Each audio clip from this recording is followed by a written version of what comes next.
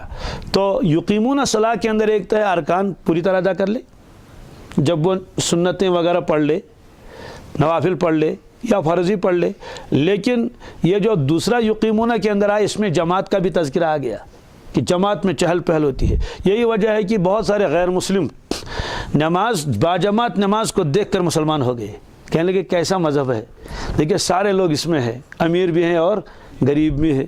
ہاں، ایک ہی صف میں کھڑے ہوئے محمود و ایاز، نہ کوئی بندہ رہا نہ کوئی بندہ نواز۔ محمود تو بادشاہ تھا، ایاز تو اس کا غلام تھا۔ عام طور سے تو بادشاہ کی جگہ الگ ہوتی ہے اور غلام کی جگہ الگ ہوتی ہے۔ غلام تو بیچارہ سامنے بیٹھا رہتا ہے، بھائی تو غلام ہے، بادشاہ تو کرسی اور تخت پر بیٹھا رہتا ہے، بادشاہ کی جگہ آگے ہوتی ہے، غلام کی جگہ پیچھے ہوتی ہے۔ لیکن جب نماز کا وقت ہوا ایک ہی صف میں کھڑے ہوئے محمود و ایاز، صف ایک ہی ہے، ورنہ تو ہونا یہ چاہیے کہ بھائی پہلے صف میں تو بادشاہ بیٹھے اور وزراء بیٹھے، ان غلاموں کو دھکیل دو پیچھے۔ نہیں، ایک ہی صف میں کھڑے ہوئے محمود ایاز، محمود بھی وہیں کھڑا ہوا اور ایاز بھی۔ یہاں مراد ہے ہر آقا اور غلام، ہر حاکم اور محکوم، بادشاہ اور رعایا، سارے کے سارے ایک صف میں آ گئے، نہ کوئی بندہ رہا نہ کوئی بندہ نواز۔ اب تو نہ یہاں اس دربار میں آ کر نہ کوئی غلام ہے، نہ کوئی غلام کو نوازنے والا ہے، نہ آقا ہے نہ غلام ہے، یہ سارے کے سارے تو اللہ تعالیٰ کے کیا بن گئے، اب غلام بن گئے اور اللہ کے سامنے دس بدس کھڑے ہوئے ہیں۔ تو یہ دیکھ کر بہت سارے لوگ حیران ہو گئے، کہتے ایسا نظام تو ہم نے کہیں نہیں دیکھا۔ ورنہ اور لوگ بھی جاتے ہیں اپنے عبادت خانوں میں، اپنے اعتبار سے عبادت کرتے ہیں، کوئی گھنٹی بجا رہا ہے، کوئی ہاتھ جوڑ رہا ہے، لیکن یہ نظام کہ سارے کے سارے لوگ ایک امام کے پیچھے ہیں اور سجدے میں ہیں اور رکوع میں ہیں، کسی کی ہمت و مجال نہیں کہ امام سے پہلے سلام پھیر دے چاہے کتنا ہی بڑا آدمی ہو۔ تو اس طرح سے یہ نظام دیکھ کر وہ حضرات حیران ہو گئے اور داد دینے لگے اور بڑے متاثر ہوئے، اور بہت سارے تو مسلمان بھی ہو گئے یہ دیکھ کر کہ کیسا پیارا مذہب ہے۔ دیکھیے معمولی درجے کا جو غلام تھا وہ آگے امام بن گیا اور آقا جو ہے پیچھے بحیثیت مقتدی ہے۔ تو اقامت صلاۃ کے اندر یہ بھی ہے کہ نماز جماعت کے ساتھ ہو، کیا ہو۔ خواتین کا مسئلہ تو الگ ہے، ان کے لیے تو فرمایا کہ سب سے افضل تو ان کا گھر ہے، اور گھر میں بھی جو کوٹری ہے وہ ہے، مستورات ہیں وہ اپنی نماز پڑھ لے وہاں۔ لیکن مرد حضرات کے لیے یقیمون کا لفظ تب تک صادق ہی نہیں آئے گا جب تک وہ اپنی نماز کو کیا نہ کر لیں، جماعت کے ساتھ میں پڑھ لیں۔ تو یہ ہے اقامت السوق سے ماخوذ ہے۔ تو یقیمون کے اندر کیا کیا آ گیا ہے، تعدیل ارکان، کیا نمبر 2 کیا آیا، مواظبت، اور یہ ماخوذ اقامت السوق۔ تیسرا لفظ جو اس میں بہت اہم ہے یقیمون کے اندر وہ ہے تشمر، کیا تشمر للاداء۔ اس کا مطلب ہے کہ چستی دکھانا، رغبت دکھانا نماز کو ادا کرنے کے لیے، بغیر سستی کے۔ کس کے؟ بغیر سستی کے۔ نماز کا وقت آیا بس چست ہو گئے، فوراً سارے کام چھوڑ دیے، وضو بنا کے اللہ اکبر، ایک چستی دکھائی۔ تشمر کے معنی آتے ہیں کیا، فوراً تیار ہو جانا چستی کے ساتھ۔ اور اللہ تبارک تعالیٰ نے جہاں منافقین کی اور خرابیاں بیان فرمائی وہاں یہ فرمایا وَإِذَا قَامُوا إِلَى الصَّلَاةِ قَامُوا كُسَالَىٰ۔ جب وہ نماز کے لیے اٹھتے ہیں تو سستی کے ساتھ اٹھتے ہیں، ہارے دل سے اٹھتے ہیں، جی چاہتا نہیں ہے۔ تو یہ فرمایا کہ ایمان والا جب آئے گا تو چستی کے ساتھ اور پوری پابندی کے ساتھ اور پورے شوق و ذوق کے ساتھ، پورے رغبت کے ساتھ۔ ایک تو ہے کہ وقتی طور پر تھکاوٹ ہوئی ہو تو الگ مسئلہ ہے، وقتی طور پر تھک گیا ہے بہت، کہنے لگے بہت تھکا ہوا ہوں، وہ مراد نہیں ہے، جسمانی تھکاوٹ نہیں، یہاں مراد یہ ہے کہ ان کے تو دل ہی نہیں چاہتے ہیں نماز پڑھنے کو، اب کیا کریں، جانا ہی پڑے گا زور زبردستی کر کے، کہ لوگ کہیں گے کہ دیکھیے یہ تو نماز کو ہی نہیں آتا ہے۔ اس لیے فرمایا اس میں تشمر بھی ہے، تب ہو جائے گا یقیم الصلاۃ۔ اور اللہ کے نبی صلی اللہ علیہ وسلم کے بارے میں لکھا ہے جب نماز کا وقت آتا تھا تب تک تو آپ اپنے عیال میں مشغول ہوتے تھے، کام میں مشغول ہوتے تھے، جب نماز کے لیے بلایا جاتا تھا، حضرت نماز کا وقت ہو گیا، اذان کے بعد پھر بلاتے تھے حضرت کو، تو فرماتے ہیں کہ اس طرح سے اٹھ جاتے تھے جیسے ہم کو پہچانتے بھی نہیں، اٹھ کے تشریف لے جاتے تھے۔ یہ روایتوں میں آتا ہے، ایک روایت ہے بخاری شریف میں روایت ہے، تو اس میں ہے کہ اللہ کے نبی صلی اللہ علیہ وسلم کچھ تناول فرما رہے تھے۔ کیا فرما رہے تھے؟ تناول فرما رہے تھے۔ تو ہاتھ میں چھری تھی اور گوشت کاٹ کاٹ کے مہمان کو کھلا رہے تھے، مہمان کو، ایک روایت میں مہمان کا تذکرہ انہی کو کھلا رہے تھے، ایک روایت میں خود بھی تناول فرما رہے تھے۔ تو اتنے میں فدویہ الی الصلاۃ، نماز کے لیے حضرت بلال حبشی حاضر ہوئے، حضرت نماز کا وقت ہوا، فقام فطرح السکین، آپ کھڑے ہو گئے اور چھری ایک طرف کو ڈال کے تشریف لے گئے، فصلی، اور آپ نے نماز پڑھ لی۔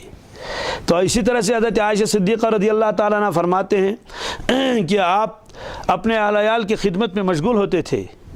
یہ فرماتے ہیں کہ فیضا حضرت الصلاۃ خرج الی الصلاۃ، جب نماز کا وقت ہوتا تھا تو آپ ایک دم نماز کے لیے تشریف لے جاتے تھے۔ تو یقیمون الصلاۃ کے اندر جو ہے یہ آئے گا ہی نہیں، اس میں ہے والکڑ مکلا کام وم پات کیا پرواز۔ اسی لیے دوسری جماعت، لوگ تو اس میں بہت سستی کر لیتے ہیں، دوسری جماعت احناف کے یہاں نماز پڑھنا مکروہ ہے۔ مسجد میں ایک جماعت ہو گئی، دوسری جماعت نہیں، وہ تو مسافر ہوگا، چلو ٹھیک ہے پڑھ لو ایک کونے میں نماز، لیکن بستی والوں کو دوسری جماعت کرنے کی اجازت دے دی جائے تو پہلے جماعت کا جو مقصد ہے وہ سارا ختم ہو جائے گا۔ لوگ کہیں گے ٹھیک سے پڑھو، دوئیں دو نماز پڑھی تو ڈاڑیے، تو 1:45 والے 1:45 پڑھیں گے، 2 بجے والے 2 بجے آئیں گے پڑھنے کے لیے، 2:15 بجے والے 2:15 بجے پڑھنے کے لیے آئیں گے۔ اب امام بھی بدلتے رہیں گے، تو سوال یہ ہے کہ وہ جو اقامت الصلاۃ فرمایا کہ سارے کام چھوڑ چھاڑ کے فوراً پہنچ جاتے مسجد میں، حی علی الصلاۃ، تو حی علی الصلاۃ اس نے کس کے لیے کہا تھا پھر؟ 1:30 بجے والوں کے لیے؟ تو 1:30 بجے مثلا ظہر کی نماز ہے، آپ نے کہا کہ ہم تو 1:45 پڑھیں گے، ہم تو 2 بجے پڑھیں گے، چلو 2:15 پڑھیں گے۔ پھر تو 4 آدمی آ کے نماز پڑھ رہے ہیں، 6 آدمی آ کے جماعت پڑھ رہے ہیں، 10 آدمی آ کے جماعت پڑھ رہے ہیں، تو وہ جو جماعت کا جو جماعت کی شان تھی تو ساری ختم ہو گئی۔ اس لیے فرمایا نہیں، جو اسی بستی کے رہنے والے ہیں ان کو کہو کہ نہیں خارج مسجد نماز پڑھ لو، تاکہ اگلے دن وہ لوگ دنیا کے کام چھوڑ دیں اور مسجد میں آ کے جماعت پڑھ لیں۔ لیکن بظاہر تو یہ لگتا ہے وہ دویم جماعت چن پرواہ کی یہ چلے، تو اس کا اثر کیا پڑتا ہے؟ وہ جو پہلی جماعت جو تھی جماعت، اس کی تو عظمت ہی نکل جاتی ہے، کہتے ہیں اب کیا پرواہ ہے، جماعت گئے اس پڑھو بھی آنکھ، تو دل مطمئن ہے جناب ہم کو تو نماز مل گئی۔ تو وہ جو اذان دی گئی تھی حی علی الصلاۃ، آ جاؤ نماز پڑھنے کے لیے، تو پھر تو چند لوگ آ گئے۔ اس لیے فرمایا کہ تشمر للادا، نماز کی ادائیگی کے لیے آدمی کیا کر لے، چستی دکھائے اور فوراً پہنچ جائے نماز کے لیے، سارے کاموں کو چھوڑ دے۔ اور یہ کس سے ماخوذ ہے؟ یہ ہے قام الامر، کیا؟ قام الامر و اقامہ، جب کوئی کسی کام کے لیے کھڑا ہو جائے، اور یہ ضد ہے قعد عن الامر، کیا؟ قعد عن الامر کے معنی تھے کسی کام سے بیٹھ جانا، کہاں کام ہوں وقت آ بیٹھ جاؤ کن آنگڑتے بھی اسے کام کرنے کی، اس کو اہل عرب کہتے ہیں قعد عن الامر، فلاں آدمی فلاں کام سے بیٹھ گیا، تو اور اگر اس کام کے لیے کھڑا ہو گیا فوراً چستی دکھائی، رغبت دکھائی، تو کہتے ہیں قام الامر، قامل اور وہ اقامہ ہو، وہ معاملہ تو ٹھیک، اس لیے پتہ قد قامت الصلاۃ، کیا بھائی نماز تو کھڑی ہو گئی۔ اسی طرح سے یقیمون کا اصل لفظ تو صرف اقامت، کھڑا ہونا، لیکن یہاں صرف کھڑا ہونا مراد نہیں ہے، کھڑا ہونا بھی، رکوع بھی، سجدہ بھی، عطیات بھی، سارے ارکان، اس کو کہتے ہیں جز بول کر کر مراد دینا، جز بول کر قیام چ جز آکھ، لیکن مراد ساری نماز۔ یقیمون الصلاۃ، وہ نماز میں قیام ٹھیک کرتے ہیں، نہیں رکوع بھی ٹھیک کرتے ہیں، سجدہ بھی ٹھیک کرتے ہیں۔ یا ایسے ہی جیسے اللہ تعالیٰ نے فرمایا وَارْكَعُوا مَعَ الرَّاكِعِينَ، لوگوں رکوع کرنے والوں کے ساتھ رکوع کرو، تو سوال صرف رکوع ہی کرنا ہے، سجدہ تو نہیں کرنا۔ پھر نے فرمایا کہ رکوع کرنے والوں کے ساتھ رکوع کر لو، یعنی نماز پڑھنے والوں کے ساتھ نماز پڑھ لو۔ تو بہرحال یہ فرمایا کہ تعدیل ارکان بھی ہونا چاہیے، یہ ہے ظاہر، یہ ہے باطن کیا ہے؟ خشوع خضوع، کیا؟ اللہ کی طرف توجہ، پورا یقین کہ ہاں بالکل اللہ تبارک تعالیٰ کی ذات کے سامنے میں کھڑا ہوں اور میں نماز پڑھ رہا ہوں۔ اس کے لیے 2 چیزوں کا تذکرہ بہت ضروری ہے، یہ تو پہلے بھی آ چکا ہے۔ اللہ تبارک تعالیٰ فرماتے ہیں رسول اللہ صلی اللہ علیہ وسلم سے، الذی یراک حین تقوم، یا رسول اللہ صلی اللہ علیہ وسلم الذی یراک، وہ اللہ تبارک تعالیٰ آپ کو دیکھتے رہتے ہیں، حین تقوم، جب آپ نماز کے لیے کھڑے ہوتے ہیں، وتقلبک فی الساجدین، اور جب آپ صحابہ کے ساتھ سجدہ کرنے والوں کے ساتھ سجدے میں جاتے ہیں، آپ ہماری نگاہوں میں رہتے ہیں۔ سوال ہے کہ اللہ تبارک تعالیٰ کی نگاہ میں تو ہر ایک ہے، خدا ظاہر نہیں وچن سجا وچن نماز سی ہوت۔ فرماتے ہیں کہ نماز کے علاوہ بھی اللہ تبارک تعالیٰ کی نگاہوں کے سامنے سب لوگ ہیں، وہ تو چور کو بھی دیکھتا ہے، شرابی کو بھی دیکھتا ہے، لیکن نمازی کو وہ محبت کی نظر سے دیکھتا ہے۔ دیکھنے اور دیکھنے میں فرق ہے نا، کسی کی طرف آپ محبت کی نگاہ ڈالیں، کسی کی طرف آپ نفرت کی نگاہ ڈالیں، تو ایک کی طرف نگاہ ایک انداز کی اور دوسرے کی طرف نگاہ دوسرے انداز کی، تو معلوم ہوا کہ اللہ تعالیٰ فرماتے ہیں کہ الذی یراک حین تقوم، یا رسول اللہ صلی اللہ علیہ وسلم ملتے نمازین قدر کھڑا چو گسن، اور اللہ تبارک تعالیٰ خاص نظر عنایت نظر رحمت راون تہکن۔ اور ابو داود شریف میں روایت ہے، اللہ کے نبی صلی اللہ علیہ وسلم فرمایا جب بندہ نماز شروع کر لیتا ہے تو سلام پھیرنے تک اللہ کی نگاہ رحمت اس پر پڑی رہتی ہے، ایک خاص نظر پروردگار کی۔ تو اس وقت آدمی یہی تصور کرے اس وقت تو اللہ تبارک تعالیٰ میری طرف دیکھ رہے ہیں، محبت کے ساتھ اور مہربانی کے ساتھ اور شفقت کے ساتھ رحمت کی نگاہیں میری طرف پڑ رہی ہیں، تو اس تصور کے ساتھ جب نماز پڑھ لے گا انشاءاللہ جی لگے گا نماز میں۔ اور اگر اللہ اکبر کرن وہ خبر کو کڑے شوات نماز میں فوراً تصور کرنا چاہیے گویا اللہ تعالیٰ مجھے فرما رہے ہیں اے میرے بندے، میں تو آپ کی طرف محبت کی نگاہ ڈالے ہوئے ہوں اور میں نے رحمت کی نظر آپ کے اوپر ڈال دی، لیکن آپ کہاں کھیت میں پہنچ گئے، چکوت گوک دکاندار اس نے سودا آنی، چکو کاندر اس نے چاچا آنی۔ تو یہ تصور جب آئے گا تو فوراً زبان سے نہیں دل میں استغفر اللہ کہہ کے پھر نماز کی طرف توجہ لے، پھر نماز کی طرف توجہ کر لے کہ میں اپنے رب کے سامنے ہوں، میں اللہ کا بندہ ہوں، اس کا غلام ہوں، میرا سجدہ قبول ہو جائے، میری نماز قبول ہو جائے۔ تو اس تصور کے ساتھ جب نماز پڑھ لے گا تو معلوم یہ ہوا کہ یہ یقیمون الصلاۃ کے اندر یہ آ گیا یہ شخص بھی۔ اسی لیے بعض حضرات نے فرمایا کہ اگر نماز میں خشوع خضوع نہیں ہے، نماز تو ہے یہ لیکن وہ نماز نہیں، ان الصلاۃ تنہی عن الفحشاء والمنکر۔ اسی لیے قرآن پاک میں جہاں یہ ہے فویل للمصلین، تباہی اور بربادی ہو ان نمازیوں کے لیے الذین هم عن صلاتهم ساہون، جو اپنی نماز سے بے خبر ہیں۔ تو بے خبر ہونے کا ایک مطلب تو یہ کہ سجن نماز بھی پڑھن مکلیو کو صحیح بیاک مانے کو تمشان پاتی فجر نماز کچھ بچو، کھپتن کچھ بچو، پیشن کچ بچو، پڑھن پر شامز بھائی اکوٹے چور وقت، یہ بھی اس میں آتا ہے۔ بعض حضرات نے فرمایا کہ جو آدمی نماز کا تو پابند ہے لیکن اس کو یہ معلوم ہی نہیں کہ میں نے خود کیا پڑھا، علم ترا پڑھما کہ نا لیلا پڑھم، یہ بھی معلوم نہیں، نہ یہ معلوم ہے کہ امام نے کون سی صورت پڑھ لی، حالانکہ امام زور سے قرات کر رہا تھا، اور کہیں دھیان ہے، بس اتنا دھیان ہے کہ اللہ اکبر کر لیا اور امام پھر سلام امتی پھر سلام، بس آٹومیٹک رکوع اور سجدہ کرتا رہا۔ بعض لوگوں نے فرمایا یہ بھی تو اسی میں آ گیا کہ یہ بھی تو نماز سے غافل ہے، نماز تو اللہ کی یاد ہے، اور یہ اللہ کی یاد میں تھا کہاں؟ اقیم الصلاۃ لذکری، اللہ تعالیٰ فرماتے ہیں میری یاد کے لیے نماز کو کیا کر لو، قائم کر لو۔ تو بعض حضرات نے اس کو بھی اس میں داخل کر لیا، تو پھر آپ کہیں گے پھر تو نہ پڑھنے والا ہو اور یہ دونوں برابر ہیں، ہرگز نہیں، نہ پڑھنے والا تو گناہگار ہے، فقط کفر کا لفظ آیا ہے من ترک الصلاۃ متعمدا، لیکن اس کی نماز کامل نہیں ہے، توجہ نہیں ہے۔ معلوم ہے کہ نماز کے اندر کیا ہونی چاہیے، توجہ بھی ہونی چاہیے، بس سلام پھیر کے سارے خیالات جتنے بھی سوچنے وہ سوچ لو، مگر عجیب معاملہ اللہ اکبر کرن تو ساری چیز یاد پہ سلام پھر سوری گژھن مشت۔ وہ حدیث میں ہے کہ جب آدمی نماز شروع کر لیتا ہے تو ابلیس اس کے کان میں آتا ہے، کس میں؟ کان میں آتا، کان کے پاس آتا ہے، کہتا ہے اذکر قضا، فلان چیز یاد ہی، فلان چیز یاد ہی، اگر کیا پایس نہیں یاد تو پایس نماز میں یاد دپنا نبرکن سکوٹر سے کیا باش نمت کنش۔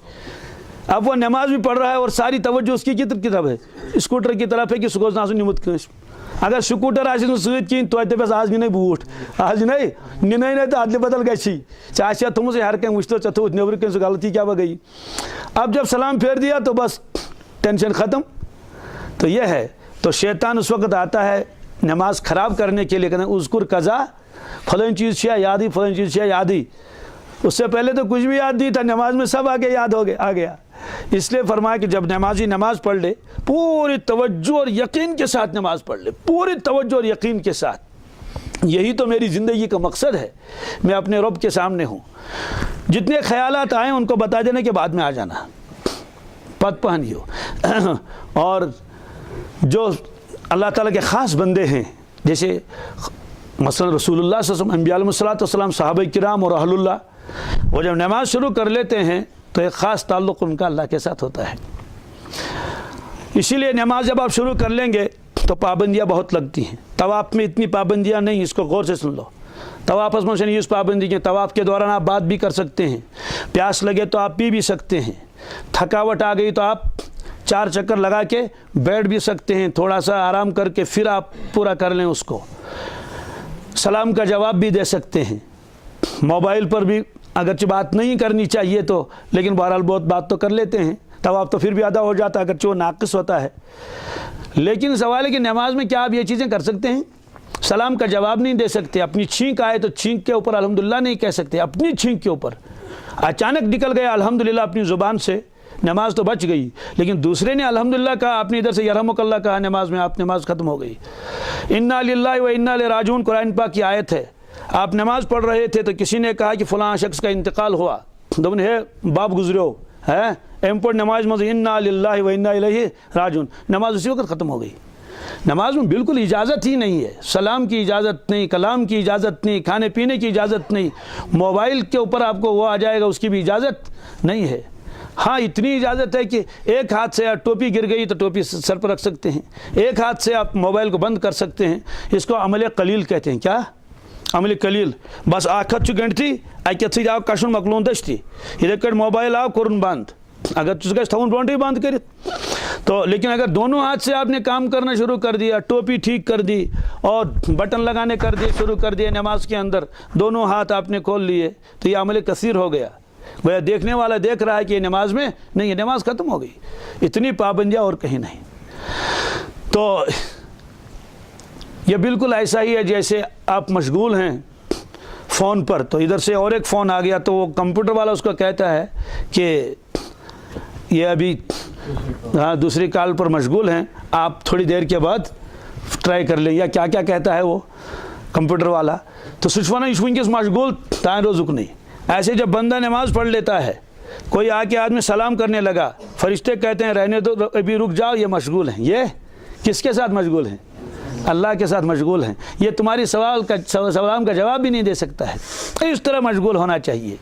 اور اس وقت حدیث پاک میں آتا ہے، اس وقت پورا یقین کر لے آدمی کہ نمازی کے سامنے اللہ تبارک و تعالیٰ کی ذات ہوتی ہے۔ یہ تو اب نیا مسئلہ آیا ہے، اللہ تعالیٰ کہاں ہے، وہ یہاں نہیں ہے، وہ عرش پر ہے، یہاں پھر ہم سجدہ کس کو کر لیتے ہیں؟ تو ظاہر سی بات ہے قرآن پاک کی آیتوں کا ہر جگہ تعویل کر لینا یہ مناسب نہیں ہے۔ اب دیکھیے یہ بخاری شریف ہے، یہ جلد اول بھی ہے، جلد ثانی بھی میرے پاس دونوں ہے، تو دونوں جلد اول میں بھی اور جلد ثانی میں بھی یہ بخاری شریف ہے، دونوں جگہ یہ روایت ہے، اور میرے خیال میں 5-7 جگہ یہ روایت ہے، 3-4 جگہیں تو میں نے ابھی نشان رکھ دی ہیں یہاں دیکھ لیجئے۔ یہ باب ہے باب حق البزاق بالید من المسجد، اس کا ترجمہ ہے کہ مسجد میں اگر تھوک لگا ہوا ہو تو اس کو صاف کر دینا، خرش دینا۔ یہ روایت ہے انس بن مالک رضی اللہ تعالیٰ عنہ سے، فرماتے ہیں کہ رسول اللہ صلی اللہ علیہ وسلم نے قبلے کی دیوار کی طرف بلغم دیکھا، یعنی وہ اللہ علم کس طرح سے دیوار کے اوپر تھوک دیکھی آپ نے، آپ زبردست ناراض ہو گئے، ناگوار گزرا آپ کو، یہ ناگواری آپ کے چہرے مبارک پر دکھائی دینے لگی، اور پھر آپ اٹھے اور اپنے دست مبارک سے اس کو صاف فرمایا۔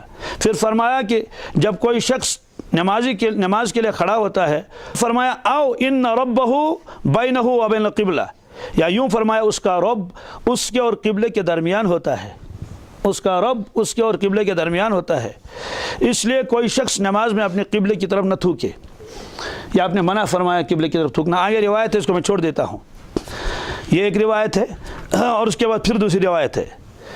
یہ روایت ہے حضرت عبداللہ ابن عمر سے، پہلی تو انس بن مالک سے، فرماتے ہیں کہ رسول اللہ صلی اللہ علیہ وسلم قبلے کی دیوار پر تھوک دیکھا، یہ را بساطا فی جدار القبلہ فحکہ، آپ نے اس کو خرش ڈالا، صاف کیا، ثم اقبل علی الناس، پھر آپ لوگوں کی طرف متوجہ ہوئے، فقال اذا کان احدکم یصلی فلا یبصق قبل وجہہ، جب تم میں سے کوئی آدمی نماز پڑھ رہا ہو تو قبلے کی طرف نہ تھوکے، فإن اللہ سبحانہ قبل وجہہ اذا صلی، اس لیے اللہ تبارک تعالیٰ نمازی کے سامنے ہوتے ہیں جب وہ نماز پڑھ لیتا ہے۔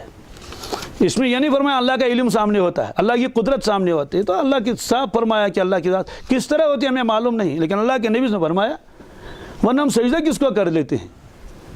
یہ تو ٹھیک ہے اللہ تعالیٰ عرش پر بھی ہے، قرآن پاک میں وہ عرش پر بھی ہے، قرآن پاک میں وہ آسمانوں میں بھی ہے، قرآن پاک میں بھی ہے کہ تم جہاں ہو وہ آپ کے ساتھ ہے، اینما کنتم فہو معکم، ما یکون من نجوا ثلاثۃ الا هو رابعهم، تو وہاں یہ کہنا صرف یہاں علم قدرت، اور اس روایت میں کیا کر لیں گے؟ آپ نے صاف فرمایا، ٹھیک ہے، یہ فرماتے بھائی یہ قبلہ ہے احترام کر لو، لیکن یہ فرمانے کی ضرورت کیا تھی؟